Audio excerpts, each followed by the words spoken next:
esta hoja electrónica, por ejemplo. Quiero que vean esta hoja electrónica. Esto es de la calibración de un manómetro, que es el tema que vamos a estar viendo entre esta y la próxima semana.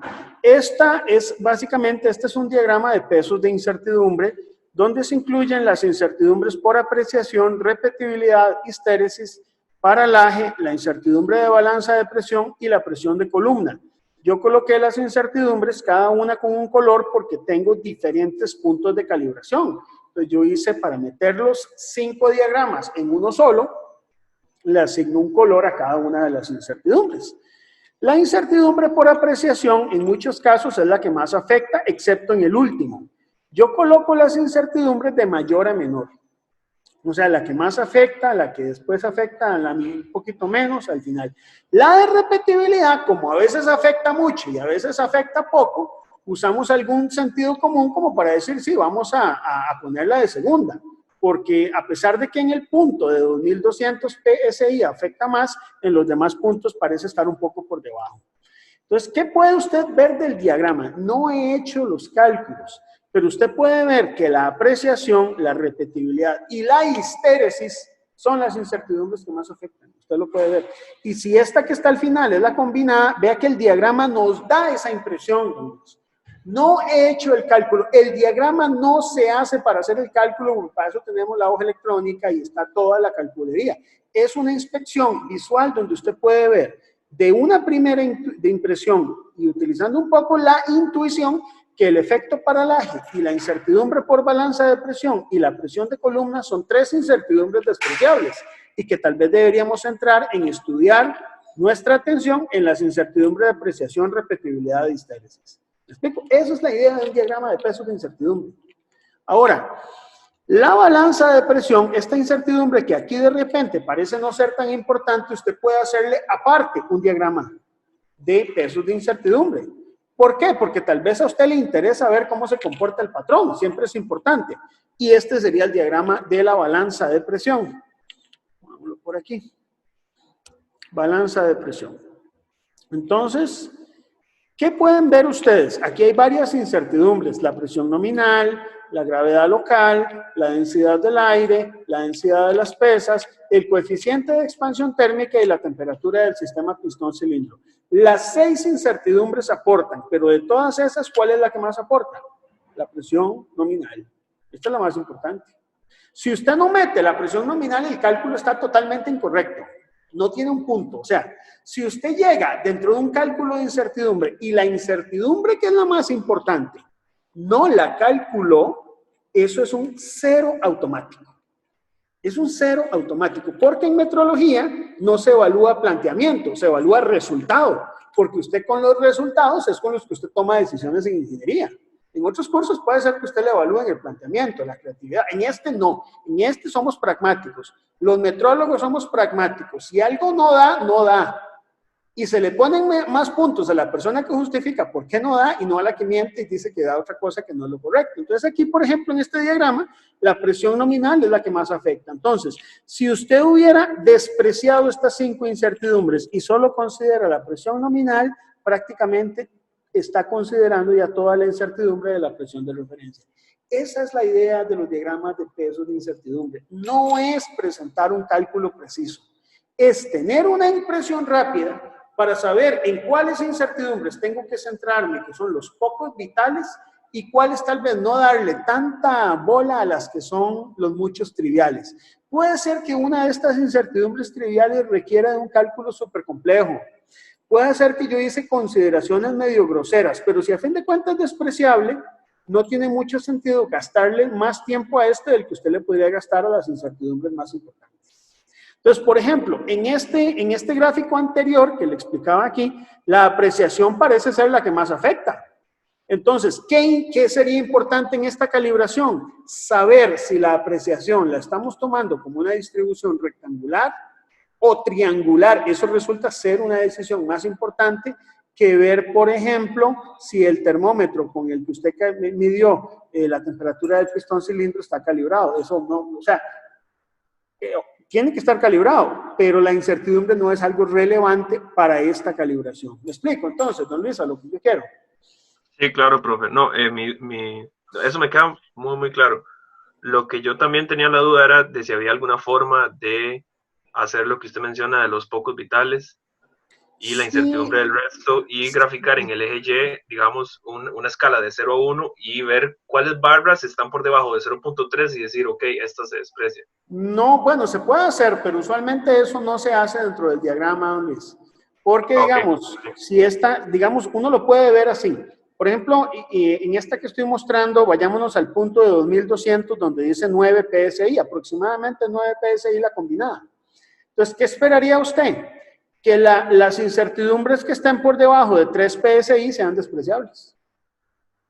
Entonces, por ejemplo, para el AGE, balanza de presión y presión de columna, lo que tiene que ser despreciable es la suma geométrica de estas tres.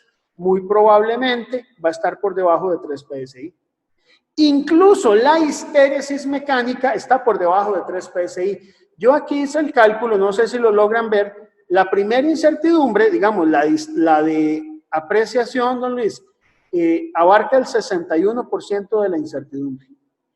Ya si yo tomo las primeras dos incertidumbres, que es apreciación y repetibilidad en 2200, me abarcan ya el 94% de la incertidumbre. Vea que con solo dos.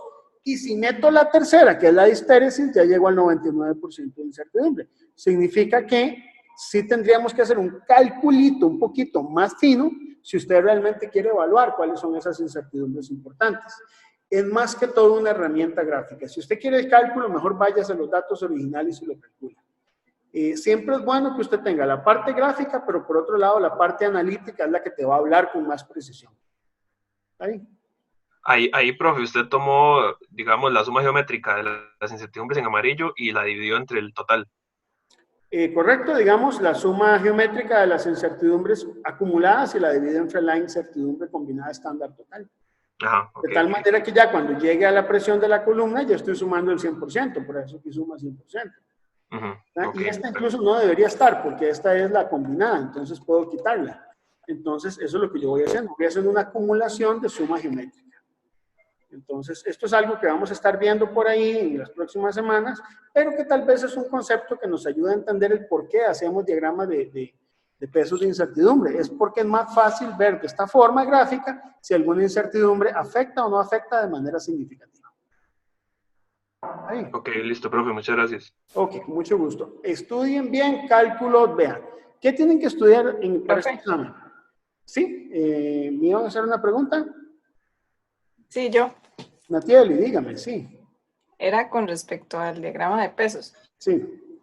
Yo en el eje X pongo más bien los puntos y no la incertidumbre, digamos, que cada barra sea más bien como la incertidumbre. Está bien. Cada barra, no, vamos a ver. El diagrama de pesos se basa, digamos, no sé dónde lo estás referenciando o en qué documento te estás basando, pero los diagramas de pesos de incertidumbre más bien son así como te lo estoy mostrando. Veamos este documento. Este yo creo que se los pasé a los de laboratorio para que vean un diagrama de incertidumbres profesional, digamos. No es que el mío no lo sea, pero digamos, sería algo como esto. ¿Ves? Este de acá, Natieli. En el eje X yo no coloco el punto, yo coloco la incertidumbre de un punto de calibración. Si yo quiero analizar varios puntos, lo que coloco son columnas de colores, como yo lo hice en el de presión. En el eje Y coloco la incertidumbre estándar y en el eje X lo que colocamos son las fuentes de incertidumbre. ¿Lo ves? Y esta línea lo que va haciendo es la acumulación. Mira, esta es la acumulación que va haciéndose, digamos, si usted quiere hacer el 95%, probablemente eso implicaría tomar estas primeras tres o incluso cuatro incertidumbres, ¿verdad? La tercera parte de 14, ¿por dónde anda? Anda como entre 4 y 5. Entonces ya, por ejemplo, estas primeras tres incertidumbres son importantes. La repetibilidad podríamos incluirla, pero ya las de paralaje en adelante, estas son despreciables. Pero esta es la forma correcta de hacerlo, Natieli.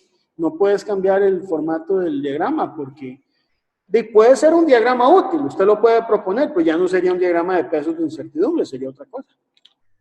¿Me explico? Puede ser útil si usted lo explica. Usted está en un informe de laboratorio, propone ese diagrama, lo explica y saca conclusiones, va a servir, está bien. Pero no sería un diagrama de pesos de incertidumbre. ¿Me explico, señorita? Está bien. Sí, gracias. Está bien, perfecto. ¿Qué más, chicos? Profe, Dígame, don Ricardo. digamos, usted en el diagrama del que usted nos enseñó en Excel, al final hizo una columna con las incertidumbres combinadas. Vamos a verlo. En cada punto. ¿Eso hay que hacerlo o solamente No, eso no eso es extra, necesario. digamos? No es necesario. Yo lo hice como para tener un poco más de información, pero usted podría nada más no incluir esa última columna. ¿Por qué la incluye yo? Para dimensionar un poco cuánto aporta respecto a la combinada estándar, pero si ustedes quieren, ese no lo hacen.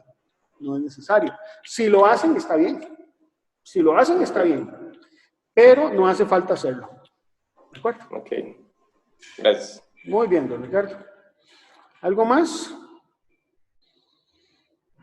Bueno, les sugiero que le dediquen tiempo a este tercer parcial, chicos. Yo creo que el curso es lograble, ¿verdad? Yo sé que estamos un poco presionados en muchas cosas, pero tratemos de hacerlo lo mejor posible para tratar de salir bien en este examen.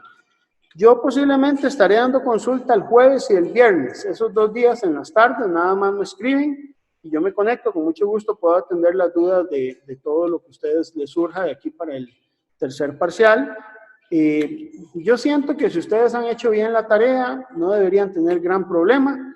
¿Qué conceptos es importante que ustedes manejen? Entonces vamos a anotarlos por aquí, nada más como para que les quede en el video, si quieren tenerlos en cuenta.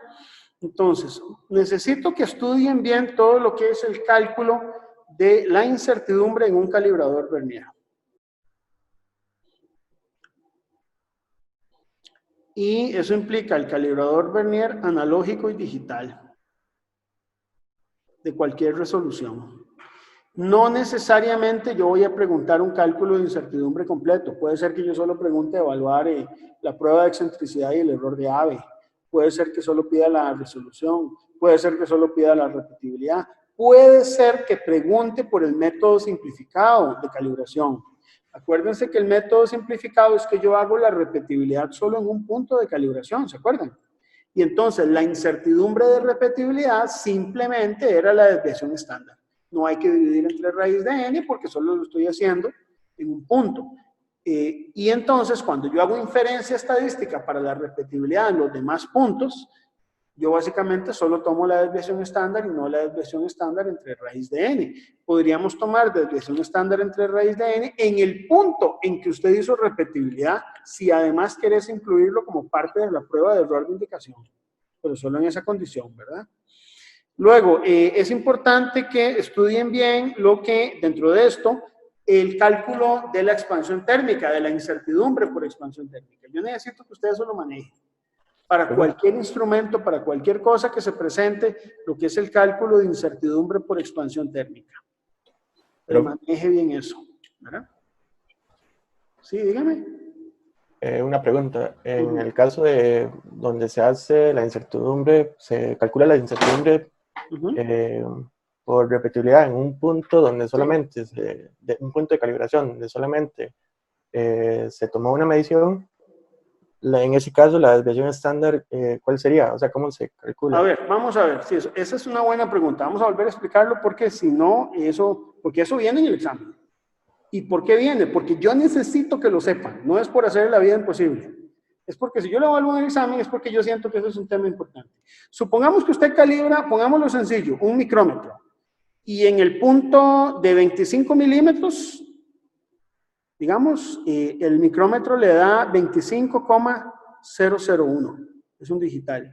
En el punto de 15 milímetros le da 15,000. Y el punto de 5 milímetros le da la indicación 4,999.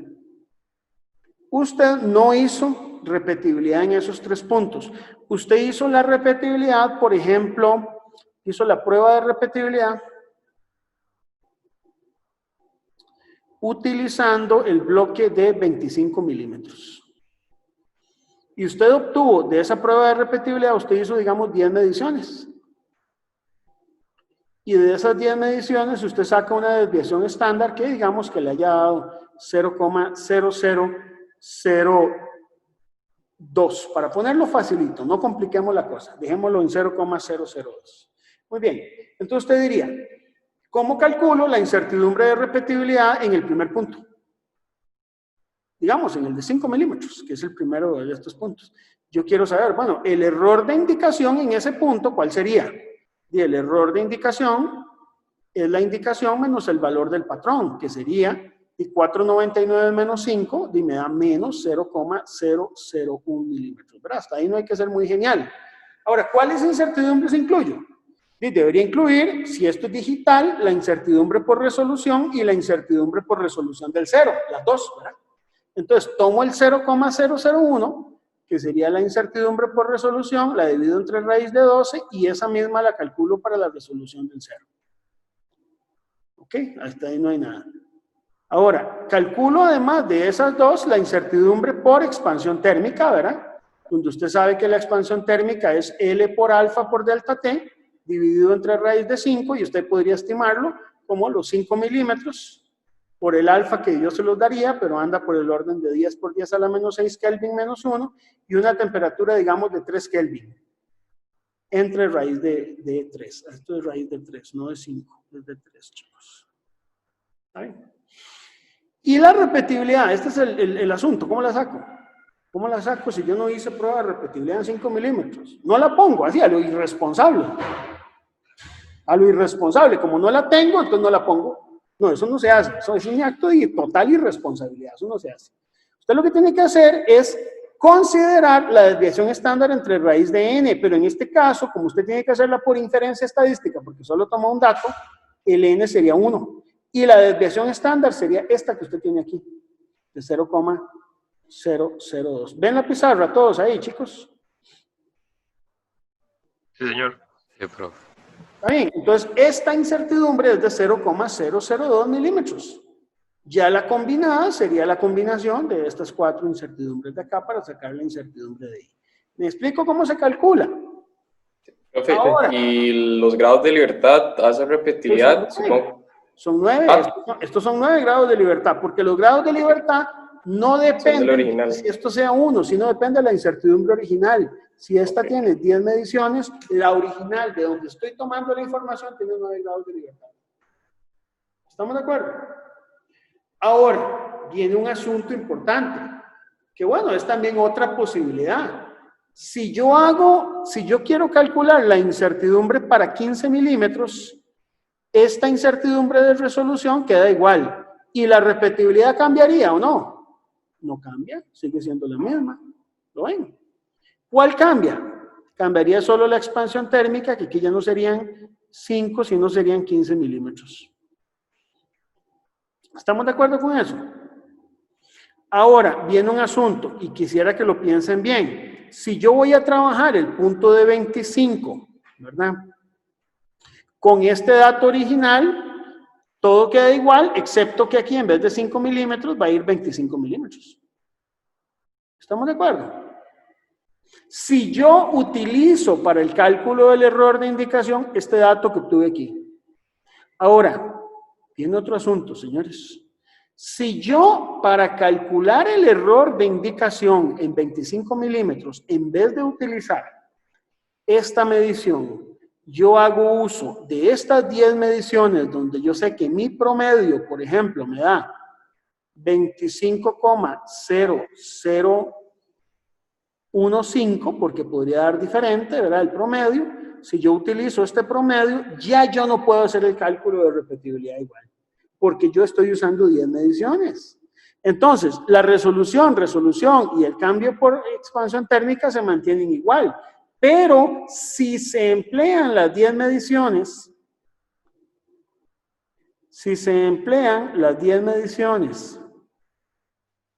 de la prueba de repetibilidad,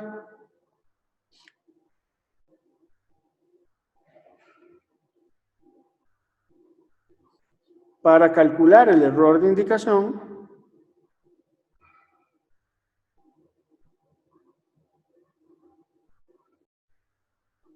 que es básicamente indicación menos patrón, entonces este error, ¿cuánto me va a quedar? Dice, aquí me está dando 25,15, por ejemplo, 0,0015 y le resto 25, pues evidentemente el error de indicación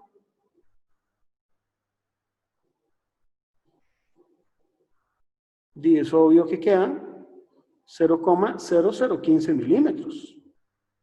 Las incertidumbres de resolución y de resolución del cero son iguales, ¿verdad? Igual que el cálculo anterior. Voy a escribirlo así, ustedes me entienden. Son dos incertidumbres separadas, pero les voy a escribir así. La incertidumbre del delta T por expansión térmica serían los 25 milímetros, que es el valor nominal patrón, por el alfa de expansión térmica, que digamos fuera este, y digamos que fueran 3 Kelvin, ¿verdad? Aquí es a la -1 y aquí es Kelvin para que cancelen entre raíz de 3. Ok. Pero ¿cómo quedaría la repetibilidad en este caso? Quedaría desviación estándar entre raíz de n, pero yo aquí sí tengo 10 mediciones, porque estoy utilizando un promedio que viene de 10 mediciones. Entonces, la desviación estándar, habíamos dicho que era 0,002, dividido entre raíz de 10, y esto con 9 grados de libertad. Y de aquí, ahora sí, yo saco la incertidumbre de la indicación. Obviamente falta sumar el patrón y la expandida y todo, pero ahí es la diferencia. Si yo estoy utilizando los datos de la prueba de repetibilidad para el punto donde yo hice la repetibilidad, sí puedo dividir entre la raíz del número de datos. Pero en los demás puntos debo dividir entre raíz de n igual 1. Es decir, no divido entre nada. Dejo el valor de la desviación estándar tal cual. No sé si me explico con eso, chicos. Sí, señor profe, una consulta respecto Sí. a lo que mencionaba ahorita de la indicación menos el patrón. Ajá. Para el punto de 25, en la tarea, digamos, usted ya nos da como una indicación. ¿Ah, Sin sí? embargo, eso no es igual al promedio si yo se lo No, no, saco no. a la medición. A ver, don José, sí, siempre todos los semestres me pasa lo mismo. La tarea son datos ficticios. Yo les pongo unos números, pero no son los datos reales de la tarea, ¿no? Lógico que no. ¿Me explico? O sea, me refiero a que usted, digamos, calcula tal vez el error y no le da lo mismo que me dio a mí en la tablita de ejemplo que yo le doy. No, eso no, digamos, Entonces, sino que ¿cómo le digo? En la tabla donde vienen la indicación y lo del patrón, digamos, para el punto de 25, usted nos dice que la indicación es de 25,004. Pero digamos, si yo le saco el promedio a las pruebas que se le hicieron a 25, ajá. no me da eso, digamos, me da 25,028. Entonces, a la hora de sacar el error de indicación, no sé cuál de los dos usar, si el que usted me da en la tabla o el... Vamos a ver si fue un error mío, si no para corregirlo. Aquí está la tarea. ¿El problema cuál? En el 4. En el 3 sería. En el 3, ajá, aquí está. El del micrómetro digital, correcto. Entonces, Sí, señor. Ahí, digamos, si yo le saco el promedio de esas 10 mediciones, sí, correcto. no Es diferente. me da eso, sí, exacto. No le da Entonces, menos. Eso es lo que estaba explicando. Si usted ok, hace el promedio con este dato, divide entre digamos, la repetibilidad sería entre raíz de 1. Pero si usted hace el promedio con este dato de aquí, divide entre raíz de 10 y va a ser otro promedio diferente. Por eso fue que yo expliqué donde en un dato tengo solo un dato para tener el promedio y en el otro tengo 10. Entonces este tiene mayor robustez estadística, no me va a dar lo mismo. Entonces por eso es que te digo que hay dos formas de calcular el error de indicación en 25 milímetros. La que típicamente se hace es tomar este dato y darle la misma desviación estándar entre raíz de 1 porque es el cálculo más fácil. ¿Me explico? Pero si usted en ese punto quisiera marcar una diferencia, puedes hacer esto entre raíz de 10, pero entonces tendrías que trabajar el promedio de estas indicaciones, don José. ok, que entonces, digamos, si uso la otra, entonces cuando yo saque la repetibilidad va a ser 1, digamos. Nada más ser 1, nada. Si Bueno, usa 25,004, listo. ¿verdad? Ok, Sí, exactamente. Sí, yo sé que a veces incomoda cuando uno un problema, a usted le dicen que se puede hacer de dos formas y da dos resultados diferentes, porque uno entra en esa obsesión de cuál es la forma correcta de hacerlo. Y las dos son correctas, nada más que estás trabajando con información distinta. Distinta en cada Ok, uno. muchas gracias. ¿Está bien, don José? Sí, señor, gracias. Ok, bueno, que dicha que tuvimos esta sesión para aclarar todas estas dudas, chicos. ¿Qué más? Luis. Me quedó claro. Si uno al final no tiene los grados de libertad y le da que, por ejemplo, son muy pocos o muy bajo el número, por ejemplo, menor de 50, ¿Sí? entonces pues, probablemente el K le dé 2 punto algo. Sí, correcto. Pero para calcular la incertidumbre expandida sí tengo que usar 2. No, utiliza el 2 punto algo, porque por eso estás calculando los grados de libertad. Y entonces Para en el calcular informe... la incertidumbre expandida, me estás preguntando, para calcularla, ¿verdad? Sí, la expandida. Pero usted, para reportarla, sí la reporto con K igual 2. sí, usualmente se puede reportar con K igual 2 y eso tiene una razón. Vamos a ver. Depende, ¿verdad? Depende de qué sea lo que usted quiera hacer. La metrología a veces no todo está tan estructurado, pero voy a explicarle por qué eso es un poco ahí relativo. Voy a mostrarles aquí. No me digan si cerré la pizarra. Un momentito, chicos.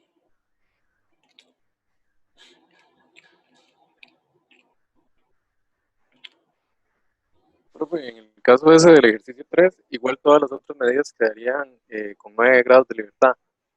Todas quedan con 9 grados de libertad, ¿sí? Todas, Aunque aunque solo... tú utilices n igual 1 o n igual 10, son 9 grados de libertad, porque los grados de libertad dependen de la desviación estándar original de donde usted la obtuvo. Ya. Y ahí es donde se calcula, ¿de acuerdo? De acuerdo. Ok. Entonces, déjeme ver en qué estaba. Ya me perdí, chicos. ¿En qué estaba yo? ¿Qué fue lo que me has preguntado? Ya se me fue. Dejando los grados de libertad. Qué pena, se me fue lo que te iba a decir. Profe, creo que estaba buscándole la tabla de... Sí, exacto. Sí, en eso estamos. Digamos, bueno, vamos a hacerlo muy práctico. Digamos que usted obtuvo una incertidumbre combinada estándar del error, vamos a ponerlo sencillo, de 0,020 en un cálculo, ¿verdad? Vamos a ponerlo facilito. Y usted hace el cálculo con los grados de libertad y el factor de cobertura, digamos que le da 2,10. Podría darle 2,08, no sé. Y usted dice, bueno, está muy cercano a 2, pero donde yo calculo la expandida, usted puede decir, bueno, la expandida va a ser 0, bueno, va a ser, vámonos en orden, el factor de cobertura, que es 2,08, ¿verdad? Multiplicado por 0,020 milímetros. Y eso hay que redondearlo a dos cifras significativas, ¿verdad? Entonces, si usted calcula esto por .020, le va a dar 0,042. ¿Verdad? O sea, a ver, si usted hubiera utilizado, que era lo que Luis me decía, el K igual 2, estaría mal. ¿Por qué? Porque si usted hubiera usado K igual 2, a pesar de que era 2,08, la expandida le hubiera dado 0,040, entonces queda subestimada, ¿lo ves? Por eso es que tienes que usar el 2,08. Ahora, para el reporte, usted dice, bueno, y si yo en vez de reportar que es una TED Student con la cantidad de grados de libertad que me da los 2,08, la reporto como una normal con K igual 2, aunque yo sé que no es normal, pero si yo la reporto como normal con K igual 2 y quiero devolverme a la incertidumbre del error, yo tendría que tomar la expandida entre K. Esta expandida de 0,042, cuando yo la devuelvo con K igual 2, me queda 0,021.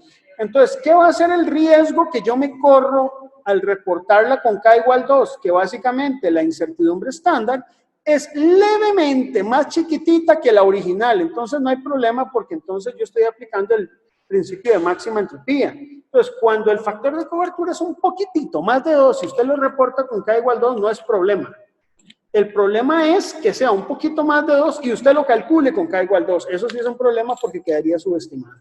No sé si me explico con eso. Sí, profe. Listo. Entonces, midan sus cálculos en función del riesgo y en función de las consecuencias. Una de las cosas que usted tiene que saber en metrología es que los cálculos tienen consecuencias, ¿verdad? Entonces, ustedes tienen que tomar en cuenta eso.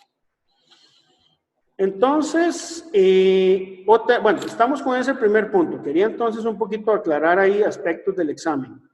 El otro aspecto que quería, el otro asunto que quería hablar hoy, chicos, es con respecto a esta semana. Esta semana, dado que el sábado hay examen, ¿verdad? Y no quiero tampoco estresarlos, la sesión va a ser asincrónica, ¿verdad? Tenemos que hacer esta sesión, que obviamente es para aclarar dudas y quiero mostrarles algo de laboratorio, pero esta va a ser una sesión más asincrónica. Entonces, yo les preparé el día de ayer el documento, digamos, correspondiente a la introducción del tema de metrología en presión, ¿verdad? Entonces, quisieras un video aproximadamente de 48 minutos que habla algunos conceptos acerca del tema de presión.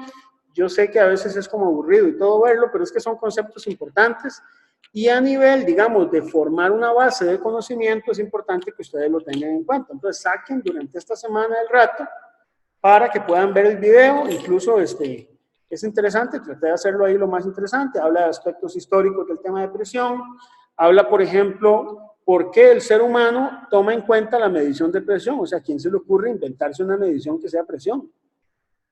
¿Verdad? ¿Y cuáles fueron las consecuencias? Inicialmente esto empezó con el tema meteorológico, pero eventualmente ya se empezaron a medir otros tipos de presiones y con la revolución industrial y la llegada, digamos, de las calderas de vapor, las máquinas, digamos, térmicas, las locomotoras, el tema adquirió muchísima importancia, ¿verdad? Actualmente es una magnitud que se tiene de muy alta precisión, es una magnitud derivada y la forma en que usted lo materializa pues tiene algunos detalles ahí que son bastante importantes. Es importante conocer el tema de gravedad local, les hablé ahí un poco de dónde viene la medición de gravedad local, por qué tenemos que conocer la gravedad local para presión, ¿verdad? Yo creo que eso es importante, cómo se materializan los patrones de presión, ¿verdad? Entonces, ese tipo de cosas están ahí dentro de ese video que se los preparé con el cuidado que pude, ¿verdad? Y tratando de abarcar todos los temas para que a nivel asincrónico ustedes lo puedan ver. Dura 48 minutos y está en el canal y también está referenciado desde Mediación Virtual para que lo puedan ver. Yo, en este momento, digamos, no voy a repetir esa presentación porque ahí está, pero sí quisiera, por ejemplo, mostrarles algunas cuestiones aquí en el laboratorio, que me parece que son interesantes. Y yo creo que solo viéndolas se pueden realmente apreciar. Entonces, voy a mostrarles por aquí, chicos, la balanza de presión que nosotros tenemos. Bueno, esta es la balanza de presión que nosotros tenemos aquí en el laboratorio. No sé si la logran ver bien, ¿verdad? Pero esta es la balanza de presión. ¿En qué consiste una balanza de presión? Una balanza de presión es esta cámara que tenemos acá. Esta cámara es como una bóveda que está llena de aceite, ¿verdad? Esta bóveda es una bóveda cerrada, ¿verdad? Y aquí tenemos dos válvulas de ajuste. Tenemos acá válvulas de ajuste. ¿Lo ven? Los discos que se emplean acá, que son estos que tenemos, cada uno tiene un valor asociado a una presión específica, ¿verdad? Entonces, y tenemos lo que es que es el pistón de baja presión. Ya lo desarmamos acá. Pero para eso es el laboratorio, para desarmar el equipo, ¿verdad? Este pistón básicamente tiene un área que se conoce con el nombre del área efectiva, ¿verdad? Entonces, este pistón se deposita sobre este sistema de acá y tenemos aquí en medio una mirilla que básicamente nos va a indicar el valor de presión. El manómetro se conecta a través de esta manguera y como ustedes pueden ver acá, aquí está nuestro manómetro. En este momento el sistema no está presurizado, ¿verdad? No está presurizado. Lo que hacemos es, con los discos que tenemos acá, colocamos los discos sobre básicamente la base. Cada disco tiene un valor de presión específico, chicos.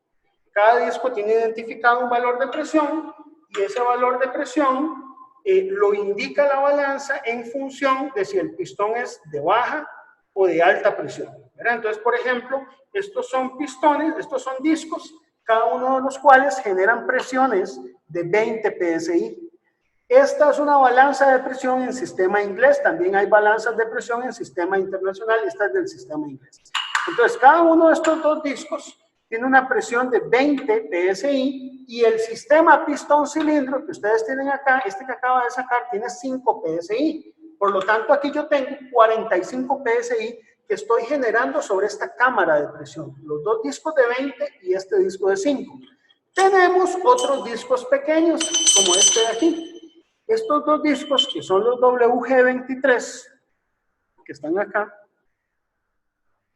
¿lo ven? WG23, están identificados cada uno de ellos.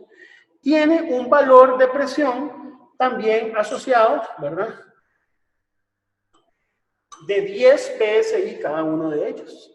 Entonces, por ejemplo, aquí yo tengo 5 psi del pistón, 2 de 20, 45, y estos dos que forman uno de 20 son 55. Yo podría colocar un disco más, que este es el otro más, que me puede dar una presión específica de 5 psi. O sea, yo puedo regular la presión al valor que yo necesite, ¿verdad? Puedo tener más o menos discos en presión. Si yo quiero, por ejemplo, generar un punto en presión en 45 psi, lo dejo ahí. Si quiero 55, ahí está. Si quiero 65, ahí está. Simplemente yo voy añadiendo los discos que yo quisiera en mi sistema de presión. Yo voy a dejar esos discos ahí y voy a generar esa presión de 45 PSI. ¿Qué es lo que yo tengo que hacer? Básicamente levantar presión. Entonces voy a cerrar el sistema.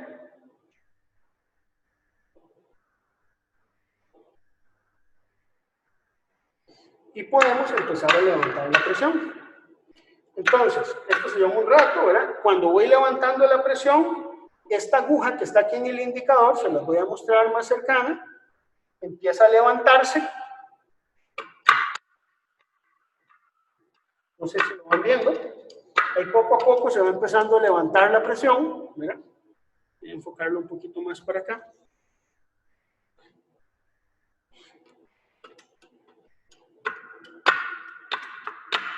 Ven cómo el indicador ahí va subiendo, ¿verdad?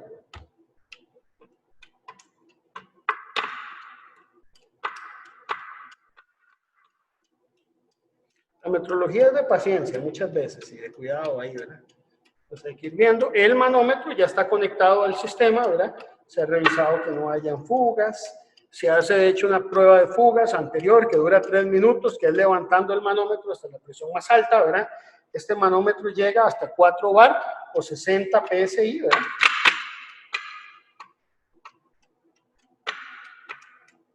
Ahí hace un poquillo de ruido, pero es normal eso.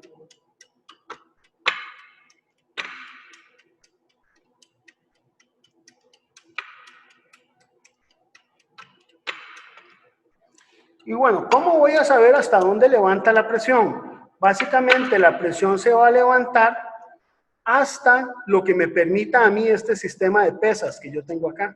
Este sistema de pesas me limita el valor de presión. Aunque yo quiera levantar una presión mayor, yo voy a llegar a un punto en el que ya no voy a poder hacerlo, ¿verdad?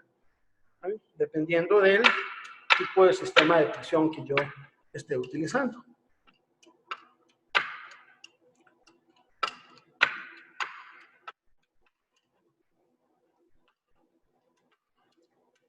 Las pesas, como ustedes pueden ver por ahí, esto es más demostrativo. Después vamos a hacer la práctica con más detalle. Tienen aquí una mirilla, ¿verdad? Entonces, ¿qué va a pasar? Cuando ya lleguemos a esa presión final, lo que va a pasar es que este sistema aquí se va a levantar. Este sistema se va a levantar. Y para poder garantizar que no haya fricción por el asunto, digamos, del fluido, del aceite que tengo dentro, yo tengo que estar rotando este sistema tal como lo estoy haciendo en este momento. Debe estarse siempre rotando por aquí. Vamos a cerrar aquí la válvula, esta.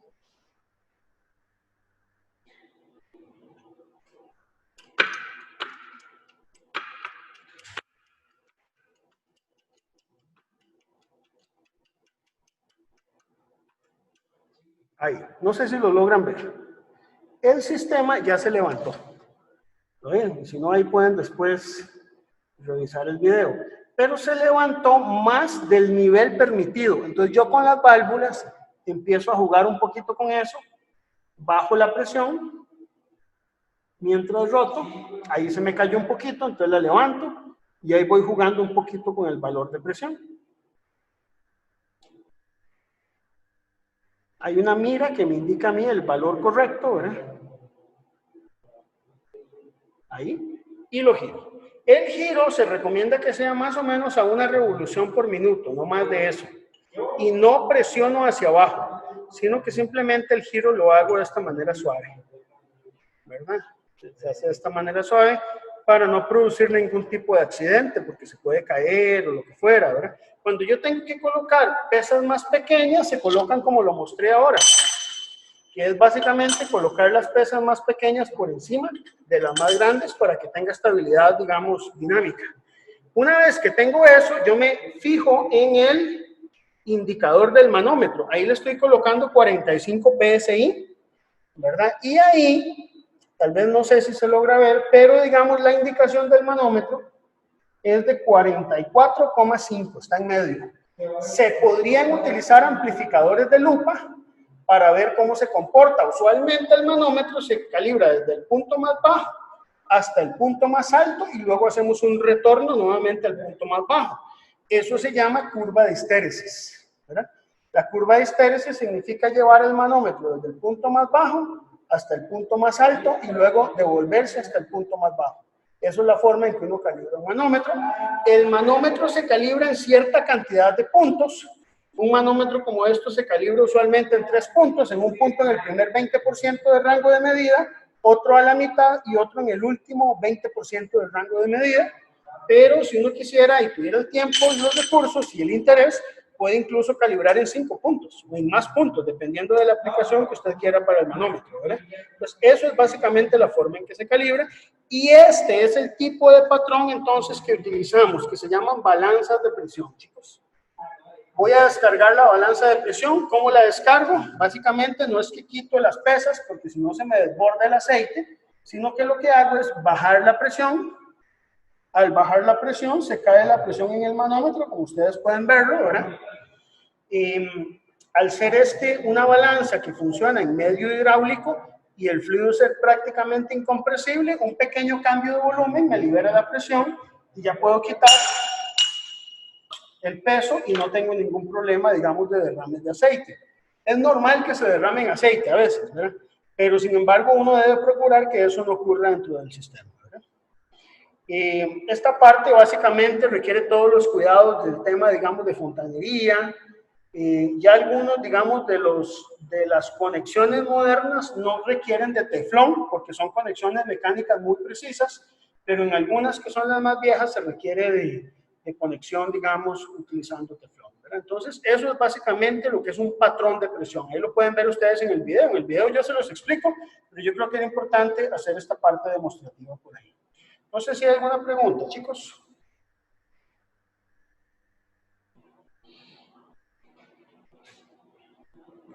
Bueno, hay un detalle importante, tal vez, ¿verdad? Que yo quisiera mencionarles. Y es que el manómetro, digamos, ¿en qué punto del manómetro se mide presión? Es en el centro. El manómetro es ajustado para que la presión que él mida la mida en el centro. Pero la balanza de presión está ajustada para que básicamente el sistema pistón-cilindro esté sumergido y la presión digamos, patrón se genera en este nivel de aquí abajo, ¿lo ven? Entre este nivel y el centro del manómetro hay una diferencia de alturas. Entonces utilizamos instrumentos como los medidores de altura, como este que está aquí, que les voy a mencionar, les voy a mostrar. Esto es un medidor de altura, ¿verdad? Analógico, un equipo muy bueno, que uno puede utilizar para medir este tipo de diferencias de niveles. Entonces usted define una base. La base puede ser, por ejemplo, yo había pensado en una base como esta, ¿verdad? Marcamos un nivel en la parte inferior. Aquí. Medir, ¿verdad? Entonces, bueno, está del otro lado, está al revés, pero se los puedo mostrar. Entonces ahí está el indicador. Lo que hago es ajustarlo a 0.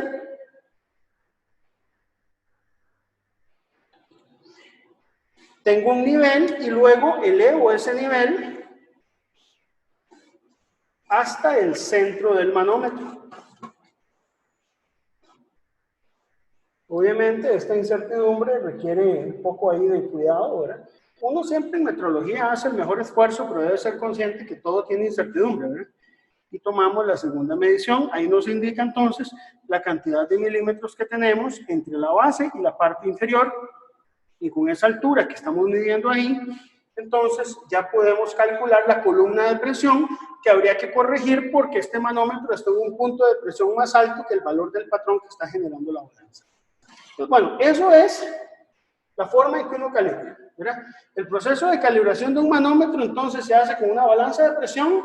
Se hace primero una prueba de fugas, que es elevar a la presión máxima unos 3 minutos, mantener ahí el manómetro y verificar que la presión no caiga. Se hace una prueba de histéresis, que es básicamente levantar en varios puntos de presión hasta el punto más alto y luego reducimos al punto más bajo. Esa curva la repetimos varias veces, unas 3 veces por lo menos, para ver cuál es el comportamiento del manómetro y reportamos el error de indicación con su respectiva incertidumbre. Eso es básicamente el proceso, ¿verdad? Ahora, eso es importante que lo vean y lo tomen en cuenta para poder entender bien lo que es la parte de materialización de presión, ¿verdad? Muy bien, ¿alguna pregunta hasta ahí, chicos? Tengo una pregunta. Digamos, para este tipo de instrumento de calibración, digamos, tenemos una presión ya determinada, pero digamos, para un sistema de alta presión, digamos, no sé, ya 120 PSI, ¿sí? El sistema es exactamente igual. El sistema es igual, nada más se cambia la presión. Digamos, este tipo de balanzas, las balanzas de medio hidráulico, se utilizan aproximadamente hasta 10.000 PSI en unidades inglesas, ¿verdad? Que son como 70.000 megapascales, pero son 10.000 PSI que se emplea, que es mucha presión, digamos.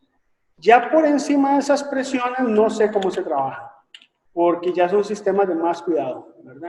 Probablemente en medio hidráulico no es tanto el problema vendría cuando es medio neumático, chicos, porque esta balanza que les mostré es de medio hidráulico, pero hay mucho manómetro, por ejemplo, en compresores de aire que funcionan en medio neumático. No puedes meterle aceite a un manómetro de ese tipo, porque lo dañas. Entonces hay otras formas. Hay balanzas que funcionan en medio neumático, pero el fluido que trabajan es nitrógeno. Entonces se tiene que tener un tanque de nitrógeno de alta presión, de una presión mayor a la presión de la balanza con la que uno va a trabajar, para poder levantar el valor de presión y calibrar en medio neumático. En medio neumático hay que tener mucho cuidado, porque en medio neumático un accidente puede ser muy grave. Digamos, al ser expandible el nitrógeno, ¿verdad? No sé si ustedes conocieron a don Álvaro Sequeira. ¿Alguno de ustedes lo conoció? Sí. Sí, claro, profe. Luis. Ah, bueno, entonces usted se acuerda del cuento famoso de él, ¿verdad? Sí, sí, claro. Entonces hay un cuento famoso ahí, después se lo pueden pedir a Luis, pero básicamente tiene que ver con el hecho de que si usted tiene comprimido, digamos, un gas a muy alta presión, él va a tender a expandirse.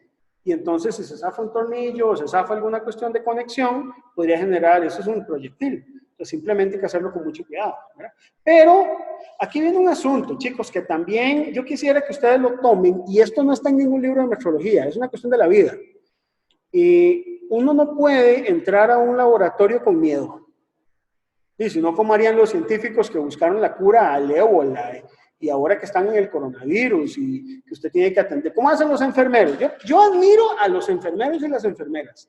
Para mí en este momento de la historia de la humanidad son las personas más valientes que existen. Ni siquiera el médico. Puede ser que el médico también, pero sobre todo los enfermeros que tienen que tomar en cuenta que estás trabajando con pacientes que te pueden enfermar. Y ahora el coronavirus, que tal vez no sea tan mortal, y han tenido que trabajar otro tipo de enfermedades. Entonces, uno cuando entra a un laboratorio a trabajar, no sé, vas a trabajar en energía nuclear, vas a trabajar en presiones a 5.000 PSI en neumática, vas a trabajar, no sé, descubriendo la cura del COVID, qué sé yo, lo que usted vaya a trabajar, no puedes entrar con miedo. Simplemente hay que saber que para eso hay protocolos de seguridad. Cada día que usted sale de su casa, usted toma un riesgo, usted especula si va a llegar vivo a la casa o no, usted no sabe. Pero uno toma las consideraciones y cuidados para hacer cualquier calibración para que no haya un accidente. Si usted toma en cuenta eso, nunca le va a pasar nada. Eso te lo puedo garantizar. Entonces, si a usted le toca en un momento trabajar calibración de alta presión, el sistema va a ser muy similar a este. Los sistemas de presión, chicos, no cambian mucho. Donde cambia un poco es, por ejemplo, en lo que es presión barométrica, que se utilizan columnas de mercurio, por ejemplo, todavía. O, por ejemplo, cuando ustedes trabajan presiones muy bajas en alto vacío, o en vacío, digamos, medio, se utilizan los medidores MacLeod, pero también hay alto vacío. Entonces hay que tener cuidado simplemente de saber trabajar en ese tipo de medios, ¿verdad? Pero es básicamente eso, básicamente presión, ¿verdad? Profe, pero entonces, digamos, tanto para neumático y por decirlo así, con fluidos. Sí, hidráulico. Bueno, sí, hidráulico, entonces no se puede hacer como una calibración, digamos, de un manómetro para un compresor, por ejemplo, que es neumático, con sí. O sea, con un instrumento de calibración hidráulico. No, no se puede, a menos que tengas un dispositivo de conexión. Hay dispositivos de conexión. Entonces, si usted tiene los dispositivos de conexión adecuados, sí, para que no haya filtración de un fluido al otro, sí se puede hacer. Y sí se vende. Okay. Son tecnologías que ya hay. Entonces, digamos, algunas balanzas hidráulicas se pueden usar en neumática con cierto cuidado.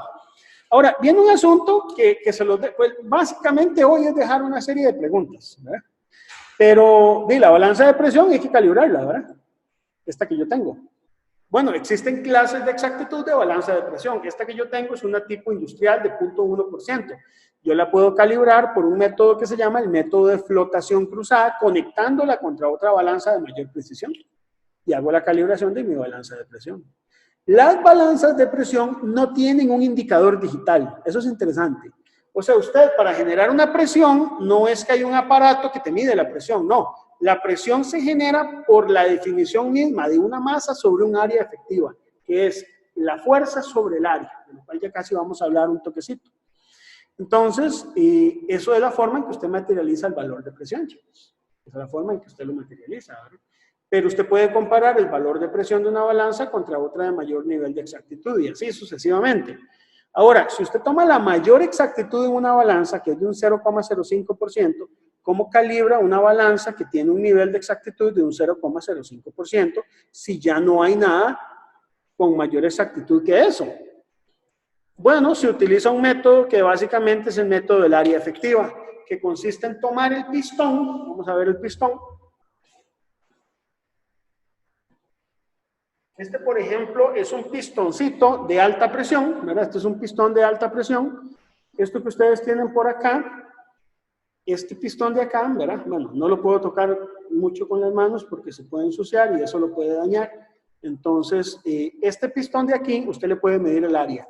¿Cómo le mide el área? No es con un micrómetro, con un vernier, porque la precisión sería terriblemente mala, sino con métodos que son ópticos. Entonces hay que hacer barridos para medición del área efectiva. Y el reto principal es poder medir el área de este tipo de pistones, ¿verdad? Entonces ese sería el método del área efectiva. Y además se mide el valor de masa. Las masas o las pesas que usted va a colocar en una balanza de alta precisión son masas ya no de este tipo, sino masas de otro tipo de material que requieren un manejo muchísimo más delicado. Ahora estas yo puedo tomarlas con la mano, en cambio las otras no se pueden tomar con la mano. Y necesitan otros modelos, otras funciones de medición especiales para poder realizar la calibración, pero hay métodos también para presión a alto nivel. Me gusta siempre hablar del costo. ¿Cuánto cuesta comprar una balanza de presión como esa si usted quiere hacer su laboratorio? Usted quiere montar su propia empresa, no sé, póngale el nombre que quiera, metrología, ingeniería, mecánica, lo que quiera. ¿Cuánto cuesta? Bueno, una balanza de presión no es tan cara, curiosamente. Te puede costar $2,000 o incluso menos si la compramos usada. Lo que usted tiene que tener claro es qué tipo de instrumento querés calibrar, porque los manómetros analógicos se calibran con una balanza de este tipo. Pero si ya usted quiere ofrecer un servicio de manómetros digitales, necesitas una balanza un poquito más fina. Entonces hay que invertir un poquito más. Las balanzas de alta precisión, es decir, las de más alta precisión en este país, que las tiene la Comet, ¿cuánto cuestan? Bueno, pueden costar $90,000. Esas sí son mucho más caras. Y la calibración anda más o menos por el mismo costo de la balanza, una fracción de la mitad.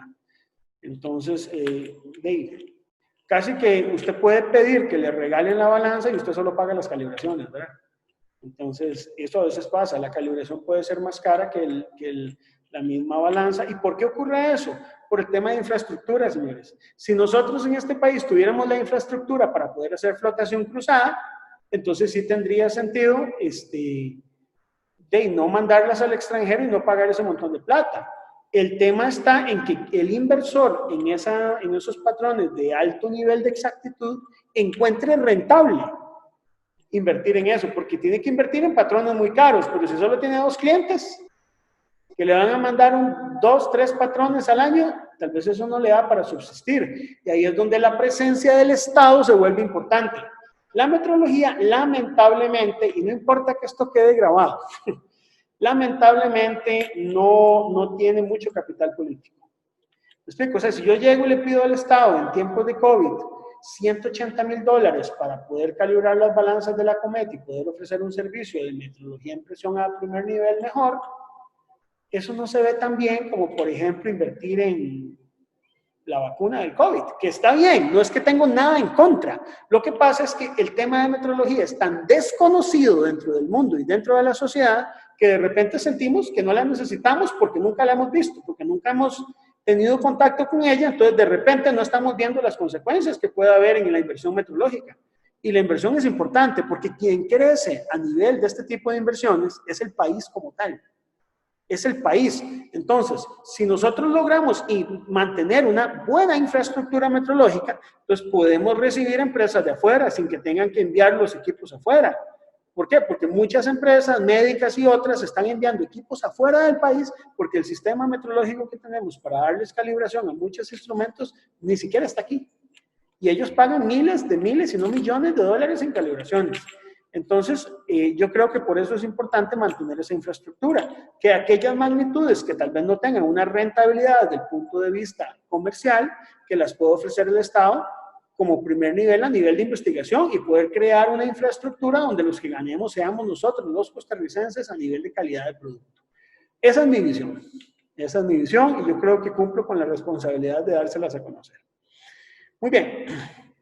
Quisiera, para terminar, chicos, ya casi vamos a terminar, comentar algunas cositas del tema de presión, unos problemitas ahí propuestos muy bonitos que a mí me gustan mucho y que yo creo que nos pueden servir para entender qué es el tema de presión. No sé si hay una pregunta hasta aquí.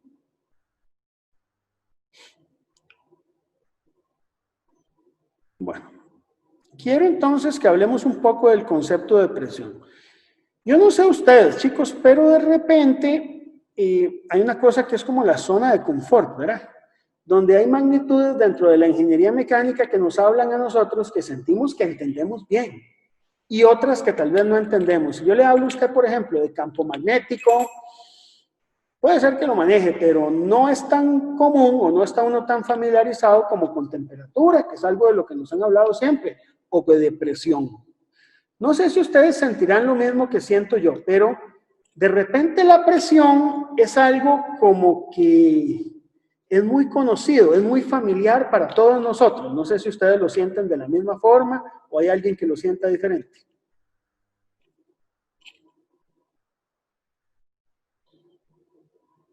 Sí, está bien.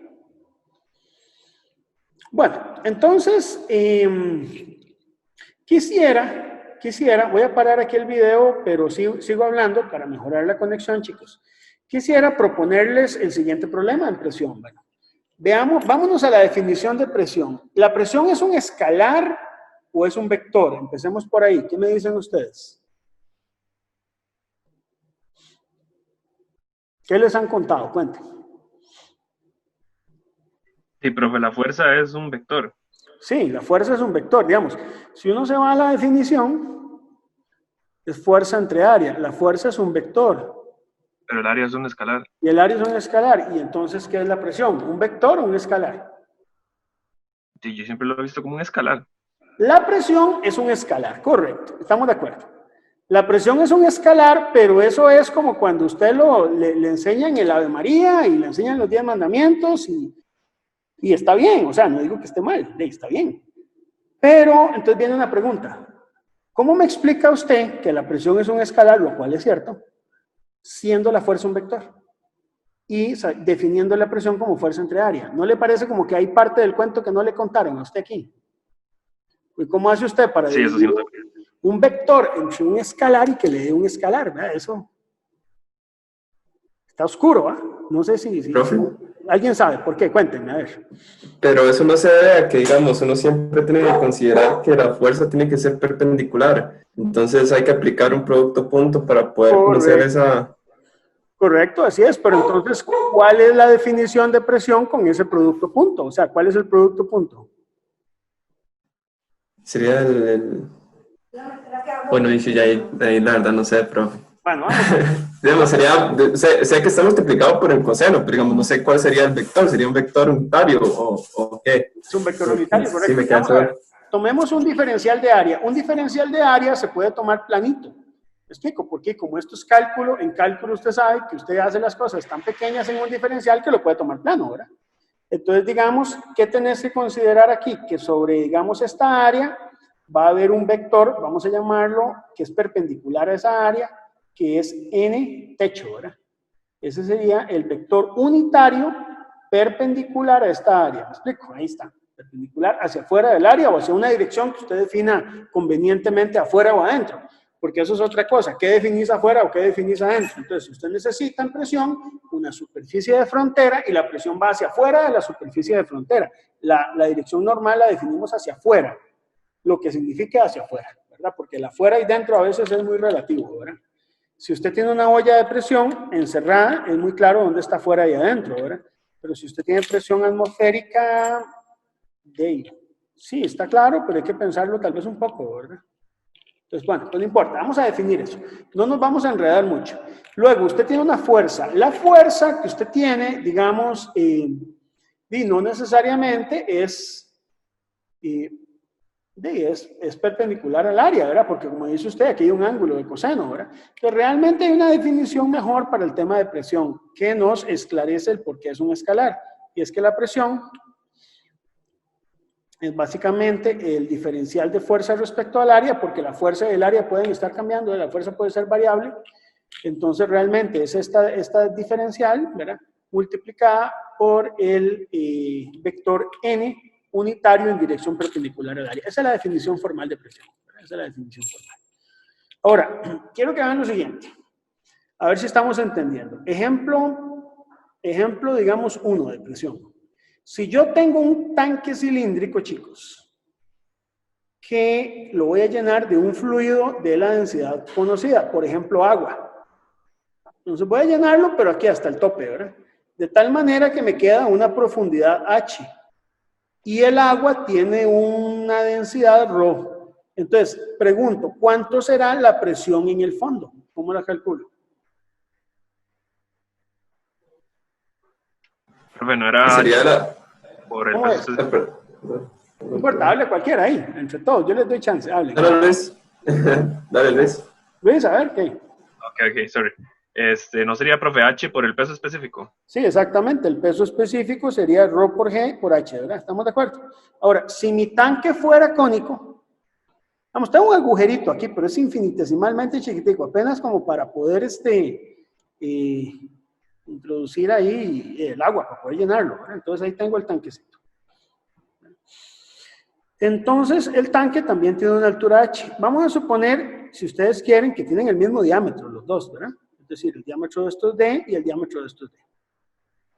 Y también lo voy a llenar de la misma agua. Entonces, la presión en el fondo, ¿cuánto es? ¿Será la misma que la de este tanque, Luis o gente? ¿O por ser cónico cambia?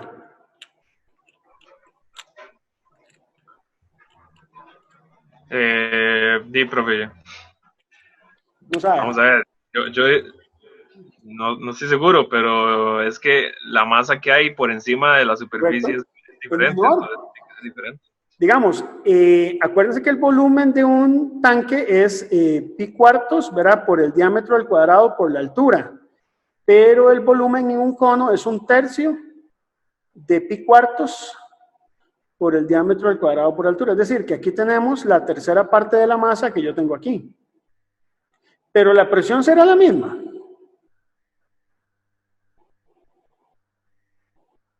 Esa es la pregunta. Y tiene que ser, bueno, por ecuación tiene que ser la misma, porque la densidad es la misma y H es el mismo. Ok, entonces vamos aquí planteando conceptos. Es la misma presión. Es la misma presión. Pero entonces aquí viene lo que se llama la paradoja de Pascal. Vamos a ver si me la logran resolver. La paradoja de Pascal dice lo siguiente. Dice, por ejemplo, que, si yo sé que la presión es fuerza entre área, vean qué bonito. Este problema es lindísimo. Y usted tiene ese mismo tanque cilíndrico. Vamos a ponerlo facilito. Vamos a poner que el área aquí es A, el área, ¿verdad? Y que la altura aquí es H. Y entonces yo sé que la fuerza que se está ejerciendo aquí sobre esa área tiene que estar distribuida en esta área y tiene que corresponder precisamente al peso del agua, M por G, ¿verdad? Entonces, ¿qué ocurre aquí? Esto tiene que ser M por G dividido entre área, pero usted sabe que la densidad es la masa entre el volumen, ¿verdad? Entonces, por lo tanto, la masa es la densidad por el volumen, y entonces usted sabe que esto es densidad del agua por volumen por G dividido entre A. Y sí, el volumen entre A es H, ¿verdad? El volumen entre A es H. Y recuperamos básicamente el peso específico por G. Ahora, si yo lo que tengo es un tanque cónico, chicos, y en ese tanque cónico, yo comparo con esta masa, la masa que voy a tener ya no es la misma, es la tercera parte de la masa que yo tenía arriba, ¿de acuerdo? Sí, porque tengo la tercera parte del volumen. Entonces, cuando yo llego y calculo la presión, en este caso, fuerza entre área, si suponemos que el tanque tiene la misma área y tenemos que la fuerza es 1/3 de mg entre área, y entonces resulta que va a ser 1/3 de lo que yo tengo aquí, 1/3, y mg entre área me había dado ρ por v por g dividido entre a, ¿verdad? Entonces, de repente hay algo raro, ¿verdad? Porque aquí usted dice, bueno, este volumen es el volumen del cilindro completo, por eso lo puedo partir entre 3, ¿verdad? Si yo tuviera aquí el cilindro, este volumen se refiere al volumen del cilindro. Porque si no, yo no podría usar este 1/3 aquí, ¿verdad? Entonces, llegamos a una conclusión algo rara, que con la tercera parte de la masa, de repente parece que la presión aquí es la tercera parte de la presión aquí. Y esto quiero que lo hagan en sus casas. Ahorita en la lección lo pueden ver, pero quiero que usted lo haga con su conciencia. Y se va a dar cuenta que aquí hay una discrepancia. Que si usted aplica el concepto de fuerza entre área, no le va a dar. Esto está malo, aquí no funciona y aquí sí funciona. ¿Por qué ocurre eso? ¿Por qué ocurre que la fórmula fuerza entre área no me sirve? Bueno, voy a hacerles el cuento corto, ¿verdad? Ustedes lo van a investigar más, y ahí en la tarea, después del examen se les voy a dejar, lo van a pensar. Si usted tiene, por ejemplo, un cilindro, la fuerza que aplica para efectos de la presión es la fuerza ejercida por el peso. En este caso es mg.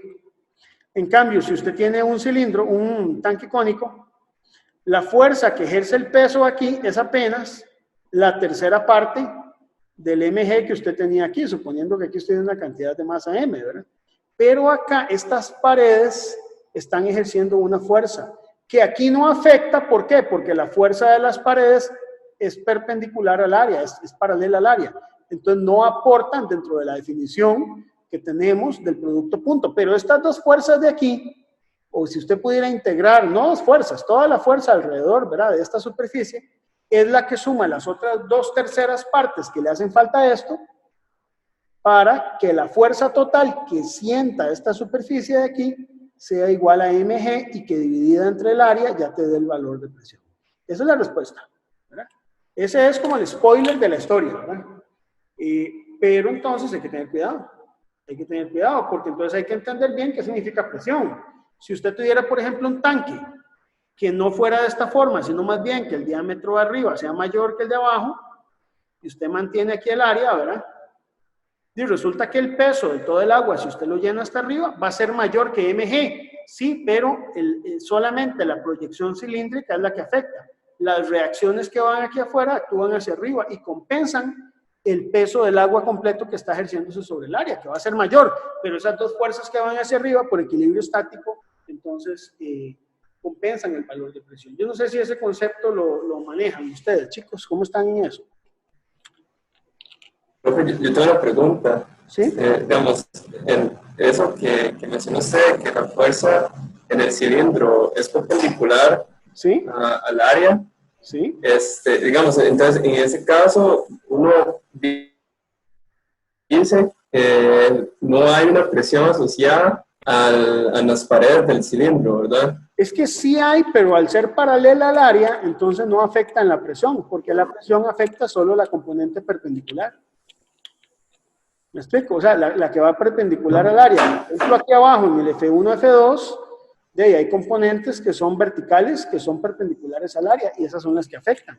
Entonces, en el cilindro no es que no haya fuerza en las paredes, de hecho hay fuerza sobre las paredes del cilindro. El tema con eso es que no actúa en dirección perpendicular al área. ¿Me explico? Okay. Y para efectos de la presión, solo hay que considerar la componente perpendicular al área. Estaba pensando, digamos, tal vez en dos casos, digamos, cuando se tiene un fluido, bueno, para la redundancia, porque son fluidos, un gas y un líquido. ¿Sí? digamos, entonces estaba pensando en el líquido, digamos, con este ejemplo que nos está dando. Ajá. Que en este caso, digamos, en el cilindro, pues solo estamos considerando esa componente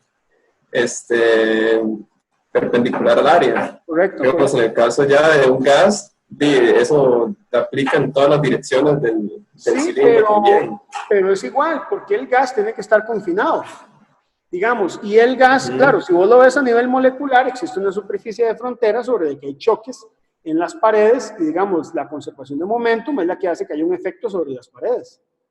Y de hecho va a haber una presión sobre las paredes y va a haber una fuerza sobre las paredes. Pero a mí la fuerza que ahorita me está interesando es la de la base. Entonces no importa, porque esas fuerzas son perpendiculares a la superficie. No sé si ustedes recuerdan que parte del principio de Pascal decía que si yo tengo una superficie de frontera, digamos, esta es mi superficie de frontera, y el gas está aquí confinado, siempre la presión iba a ser perpendicular, ¿se acuerdan? Iba a ser perpendicular a esa superficie de frontera. Entonces no importa que sea un gas, la presión va a ser perpendicular aquí a la superficie de frontera. ¿No ven? Entonces, estas componentes no te afectan las que vienen de perpendiculares al área. Claro, hay casos ya especiales, usted podría ponerse a pensar, y si yo tengo una esquina aquí, chicos, y aquí viene la presión para acá, y aquí viene para abajo, ¿qué pasa en la esquina? Y en la esquina tengo un concentrador de esfuerzos, ¿verdad? Ahí. Porque yo no puedo derivar en una esquina, ¿verdad? Bueno, las esquinas perfectas no existen, y por eso no se prefieren en los tanques, ¿verdad? Pero básicamente esa es la respuesta que puedo darte. Igual, aunque sea un gas o sea un líquido, solo consideramos la componente perpendicular al área, chicos. Entonces, usted puede generar con masas distintas la misma presión. Sí, sí se puede, cambiando la forma del tanque. Ese punto ahí es importante saberlo, ¿verdad? Bueno, no sé si hay alguna otra pregunta, chicos. La idea era dejarles una interrogante con eso, ¿verdad? Yo sé que la idea no es aclararlas todas las interrogantes, no medirnos cuánto sabemos. A veces es muy fácil entender la fórmula. La fórmula de fuerza entre área, usted se lo da a su hermanito de 10 años y la entiende. Pero entender qué es el concepto de presión es un poco más fuerte. Porque de repente yo me acuerdo cuando yo era estudiante me decían que la presión tenía dirección. No, no tiene dirección. La presión no tiene dirección. Lo que tiene dirección es la fuerza asociada a la superficie de contacto, a la superficie frontera. Pero la presión no tiene dirección. ¿Verdad? Uno puede hablar de un signo hacia afuera o hacia adentro, de vacío o manométrica, ¿verdad? Pero la presión como tal no tiene esa definición. Entonces, bueno, vamos a quedar hoy por aquí, chicos. Ahí va a quedar grabada esta misma sesión. La próxima semana vamos a centrarnos en lo que es la parte de estimación de incertidumbre en calibración de manómetros. Yo les subí la presentación entonces de este capítulo, les subí también la presentación en formato PDF y les voy a subir también este video para que ustedes tengan acceso a él.